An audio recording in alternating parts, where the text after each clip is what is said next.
Hello বন্ধুরা, স্বাগতম জানাই আপনাদেরকে মুগ্ধ অ্যানালাইসিস চ্যানেলে। আজ আমি কথা বলবো বাংলাদেশ বনাম অস্ট্রেলিয়া টি-20 সিরিজকে নিয়ে। এই সিরিজ তিনোটা কিন্তু শেষ হয়ে গেছে। এই সিরিজটাকে নিয়ে আমি ফুল অ্যানালাইসিস দিব। অস্ট্রেলিয়া তৃতীয় ম্যাচে টি-20তে ৩-০ ব্যবধানে জিতে নিয়েছে। সিরিজ জুড়ে তারা ব্যাটিং, বোলিং ও ম্যাচ ম্যানেজমেন্টের তিনও বিভাগেই বাংলাদেশের চেয়ে এগিয়ে ছিল। প্রথম টি-20 বাংলাদেশ ভালো লড়াই করলেও অস্ট্রেলিয়ার তরুণ ব্যাটার ও বোলাররা চাপের মুহূর্তে ম্যাচ বের করে নেয়। বিশেষ করে কোপার কুন্ডলি উনি এই সিরিজে দুর্দান্ত খেলেছেন। অস্ট্রেলিয়ার বোলিং ইউনিটও গুরুত্বপূর্ণ ভূমিকা রাখে।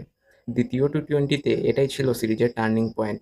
ম্যাথ রেনশাও এর অপরাজিত ৮৯ রানের ইনিংসে অস্ট্রেলিয়া ১৯৬ ৫ উইকেটে সংগ্রহ করে।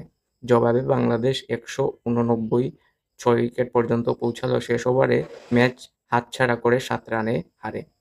তৃতীয় টি-20তে মানে আজকের টি-20তে বাংলাদেশ মাত্র ১০১ রানে অল আউট হয়ে যায়। মানে বর্তমান যে জায়গায় ২৫০, ২০০, ২২০ প্লাস মানে স্কোর হয়, এই জায়গায় আমরা ১০৯ রানে অল আউট হয়ে গেছি আরকি। মিশেল মার্শের ঝড়ো ফিফটিতে অস্ট্রেলিয়া সহজেই এই লক্ষ্য তাড়া করে ৭ উইকেটে জিতে সিরিজ ৩-০ শেষ করে এবং আমাদেরকে হোয়াইট ওয়াশ করে দেয় আরকি। বাংলাদেশের ইতিবাচক দিক। পারভেজ হোসেন ইমন মানে একটু বলবো। পারভেজ হোসেন ইমন আক্রমণাত্মক ব্যাটিং করেছেন। সাইফও একটু রান করতে পেরেছেন আরকি দ্বিতীয় টি-20তে। কিছু সময় পাওয়ার প্লেতে ব্যাটিং ভালো ছিল, কিন্তু আজকে তো খুবই খারাপ ছিল। ২২ রান বা ৩ উইকেট নেই বাংলাদেশের। বাংলাদেশের দুর্বলতা, ডেথ ওভারে বোলিং দুর্বল, মিডল অর্ডার ধারাবাহিক নয়, গুরুত্বপূর্ণ মুহূর্তে উইকেট হারানো, ফিল্ডিংয়ে কয়েকটি ভুল। আমি এই ম্যাচের সম্পূর্ণ দায়ভার মানে বাংলাদেশের ব্যাটারদের দিব। বোলাররা অত্যন্ত ভালো খেলেছে। অস্ট্রেলিয়ার সেরা পারফর্মার ম্যাথ রেনশাও সিরিজের অন্যতম সেরা ব্যাটার তিনি। মিচেল মার্শ অধিনায়ক হিসেবে দারুণ নেতৃত্ব ও আক্রমণাত্মক ব্যাটিং করেছেন। অ্যাডাম জাম্পা ও স্পেন্সার জনসন গুরুত্বপূর্ণ উইকেট নিয়ে ম্যাচের মোড় ঘুরিয়ে দিয়েছেন।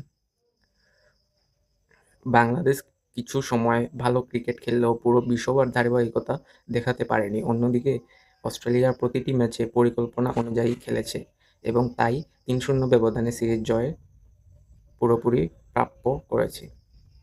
তবে এই সিরিজে আমাদের অনেক ব্যাটার মানে অনেকজনই ছিল না। প্রথমত লিটন দাস ছিল না। উনি ইনজুরির কারণে তাওহিদ হৃদয়কে ক্যাপ্টেন দেওয়া হয়েছে। আর যতটুকু শুনলাম যে জিম্বাবুয়ে সিরিজেও উনি থাকবেন না। উনার পরিবর্তে তাওহিদ হৃদয় ক্যাপ্টেন্সি করবেন আরকি। আর বাংলাদেশের ব্যাটিং অর্ডারটা মানে যদি একটু ভালো হতো, তাহলে হয়তো ওই যে দ্বিতীয় টি-20 রান চেস করে ফেলতোই।